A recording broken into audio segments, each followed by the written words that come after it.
حضرتك؟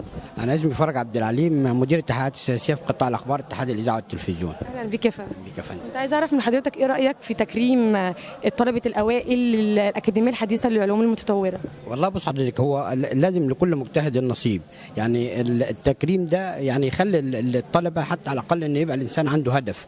طالما ان هو عارف ان مثلا في تكريم في الاخر او في تقدير ليه، اكيد الطالب اللي هو الناجح لازم هيبذل قصارى جهده عشان يوصل للموضوع التكريم ده، وخصوصا ان هو لما بيتكرم يكون في سنه اولى او في ثانيه بيبقى حافز قوي ليه ان هو يكمل الاربع سنين بتوع الكليه بالتفوق ان شاء الله. ايه رايك في تقييم الحفله وتنظيمها بشكل عام؟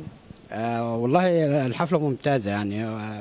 ربنا يوفقكم ان شاء الله ومن نجاح لنجاح باذن الله. الرساله اللي ممكن تقولها للطلبه الاوائل ان هم يعني حافز من حضرتك ليهم؟ بص حضرتك، ان الانسان اللي هو متعود على التفوق شيء طبيعي جدا ان هو هيكمل. الانسان اللي متعود على الكسل وعدم الاهتمام واللامبالاه هيقعد طول عمره كده، حتى بعد ما يخلص الكليه هتلاقيه هيعيشه لغايه ما ينهي حياته وهو محلك سر. انما الانسان المتفوق هيبان على طول من سنه اولى وثانيه وثالثه، هتلاقيه برضه هو ده اللي هيمسك قياده في الاخر، وزير، رئيس وزراء، ممكن رئيس جمهوريه. هو ده الانسان المتفوق، هو ده اللي هيوصل وهيمسك منصب ان شاء الله. بنشكرك جدا وبنبارك لك وبنهني حضرتك على تكريمك اليوم للاكاديميه الحديثه للعلوم المتطوره وستانفورد ايجيبت. بشكرك جدا. ميرسي. شكرا.